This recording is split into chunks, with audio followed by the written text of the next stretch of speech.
1962. Just 13 days. 13 days when the fate of humanity balanced on a knife's edge. There were no emergency alerts. No news tickers. No warnings to the. Yet inside sealed rooms, powerful men stared at maps covered in red circles, each one representing a city that could vanish in seconds. This was not a war that happened. This was a war that almost happened. A nuclear war that would have erased civilization itself. To understand how the world reached this moment, we must go back. World War II had ended, but peace never truly arrived. Instead, the world split into two opposing powers. On one side stood the United States and its allies. On the other stood the Soviet Union and its expanding influence. This silent struggle became known as the Cold War. There were no direct battles between these superpowers. No armies clashing on borders. But fear ruled everything. Fear of ideology. Fear of influence. And above all, fear of nuclear weapons.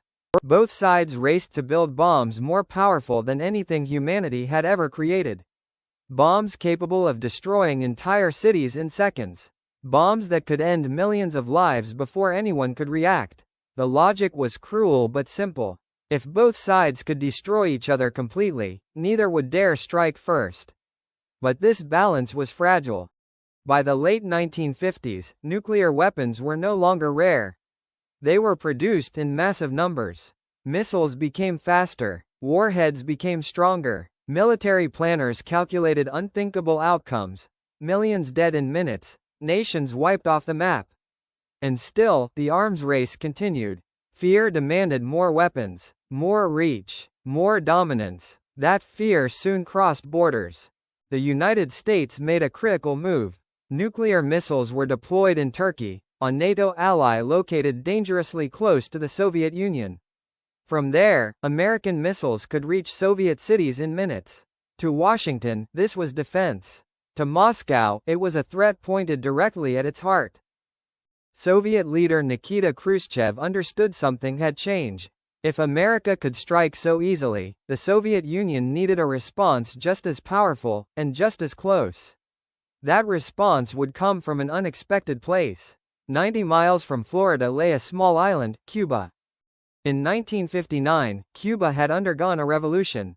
Its new leader, Fidel Castro, openly opposed the United States. America tried to remove him from power.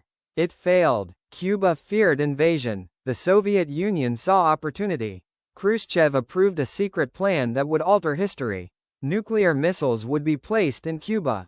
Missiles capable of reaching Washington, New York, and much of the United States in minutes. Missiles that would instantly balance the threat from Turkey. The operation was conducted in complete secrecy. Missiles were shipped at night. Launch sites were disguised. Soviet troops posed as agricultural workers. For weeks, the United States suspected nothing. But secrets of this scale never remain hidden. On October 14, 1962, an American U-2 spy plane flew over Cuba. Its cameras captured unmistakable evidence: missile launch sites under construction, capable of launching nuclear warheads. The photographs reached the White House. President John F. Kennedy was informed. For the first time in history, the United States was under immediate nuclear threat. Emergency meetings followed. Military leaders demanded action: airstrikes, invasion, total destruction of the missile sites. But Kennedy hesitated. He understood something the generals did not. An attack on Cuba would not end the crisis. It would ignite it. The Soviet Union would respond, likely in Europe. Berlin would fall. Missiles would fly. World War III would begin not with soldiers, but with nuclear fire. Time was running out. Kennedy chose a dangerous middle path: a naval blockade around Cuba. No Soviet ships carrying weapons would be allowed through. It was a gamble. If Soviet ships crossed the line, American forces would stop them. If shots were fired, there would be no turning back. As Soviet ships approached the blockade, the world unknowingly held its breath. Then, at the last moment, the ships stopped.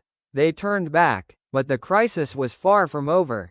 Messages flew between Washington and Moscow, some calm, some threatening, some dangerously unclear. Then came the most terrifying moment. An American spy plane was shot down over Cuba. The pilot was killed. The pressure to retaliate was overwhelming. Military leaders demanded an immediate strike. Kennedy refused. He knew a single attack would trigger a chain reaction, one strike leading to another until nothing remained. Behind the scenes, diplomacy continued. Finally, a private message arrived from Khrushchev. The Soviet Union would remove its missiles from Cuba if the United States promised not to invade the island. There was one more condition, kept secret from the public. America would quietly remove its missiles from Turkey. Both sides could step back without humiliation. Missiles were dismantled. Ships returned home. Launch sites were abandoned. The world stepped away from the edge of extinction.